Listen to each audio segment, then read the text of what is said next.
सबैले एआई भन्छन् तर tools AI system generative AI तीनवटै फरक छ।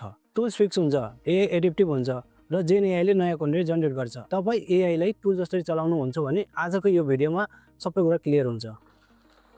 एआई टुल होइन सिस्टम हो। जेन एआई भनेको नयाँ कन्टेन्ट बनाउने सिस्टम हो। अब सिम्पल तरिकाले बुझौँ टुल्स भनेको के हो। टुल्स फिक्स्ड हुन्छ, क्यालकुलेटर हिसाब किताब गर्नको लागि, गुगल खोज्नको लागि, सिजर काट्नको लागि अनि प्रेसर कुकर खाना बनाउनको लागि। टुल्सले एउटै काम गर्छ, यो प्रिडिफाइन्ड हुन्छ। अब एआई सिस्टम के हो त फेरि? एआई एउटा सिंगल काम गर्ने टुल्स होइन, एआई एउटा सिस्टम हो जसले प्याटर्न बुझ्छ, कन्टेक्स्ट बुझ्छ र हामीले दिएको इन्स्ट्रक्सन अनुसार रिस्पोन्स जेनेरेट गर्छ। त्यसैले एआईलाई सर्च जसरी प्रयोग गर्दा प्रब्लम सुरु हुन्छ। अब जेन एआई के हो त फेरि? जेन एआई भनेको जेनेरेटिभ एआई हो। यसले तपाईँलाई रियल कन्टेन्ट क्रिएट गर्छ, जस्तै टेक्स्ट, इमेज, भोइस, भिडियो। गुगलले लिङ्क देखाउँछ, जेन एआईले कन्टेन्ट बनाउँछ। त्यसैले जेन एआई टुल्स होइन, यो एउटा कन्टेन्ट क्रिएटिङ सिस्टम हो। Why people get confuse? जब तपाईँ एआईले गुगल जसरी सिम्पल क्वेरी दिनुहुन्छ, जस्तै एक्सप्लेन मार्केटिङ, यसले कन्टेन्ट जेनेरेट गर्छ, तर त्यो कन्टेन्ट ऱ्यान्डम आउन सक्छ, लङ आउन सक्छ र स्ट्रक्चर अर्गनाइज नभएको आउन सक्छ, किनकि एआई क्लियर इन्स्ट्रक्सन अनुसार काम गर्छ।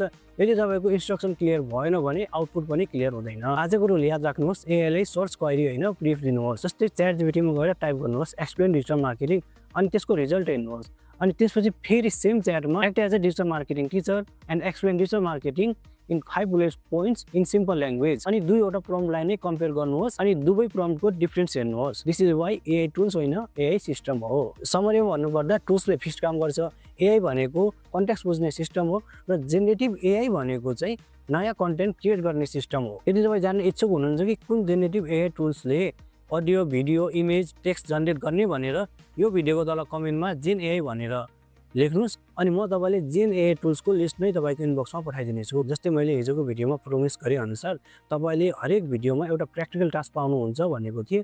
त्यसैको अनुसार आजको तपाईँको टास्क के रहेको छ भने चाहिँ पहिला तपाईँ भिडियोको कमेन्टमा जानुहोस्, त्यहाँ मैले एउटा प्रम्प्ट राखिदिएको छु, त्यो प्रम्प्ट हेर्नुहोस्। त्यो प्रम्प्टलाई लिएर एआई टुल्समा जानुहोस् र त्यो प्रम्प्टबाट तपाईँले कस्तो आउटपुट निकाल्नुहुन्छ र त्यो सेम आउटपुटलाई कपी गरेर अथवा टेबल फर्मेटमा त्यो तपाईँको आउटपुट निस्किन्छ। त्यो टेबलको नै स्क्रिनसट लिएर कमेन्ट बक्समा आएर डन भनेर कमेन्ट गर्नुहोस्। अनि तपाईँहरूको त्यो आउटपुटमा यदि मैले कुनै कमी कमजोरी देखेँ भने म त्यो आउटपुटमा रिप्लाई गर्नेछु। अब हामी यो भिडियोको अन्तिममा आइसकेको छौँ। मैले हजुरलाई हिजोको भिडियोमा भनेअनुसार एआई कन्टेन्ट वर्कफ्लो ब्लुप्रिन्ट कसरी पाउने। त्यो एआई कन्टेन्ट वर्कफ्लो ब्लुप्रिन्ट तपाईँको 6 दिनमा चाहिँ अनलक हुन्छ, यानि कि 6औँ दिन चाहिँ हामी वितरण गर्छौँ।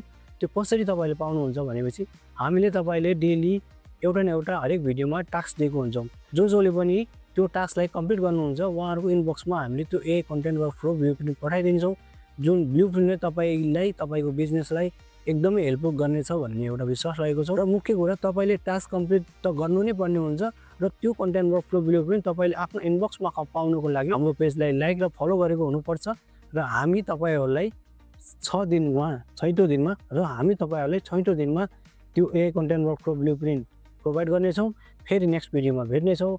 आजको लागि बाई बाई एभ्रिवान।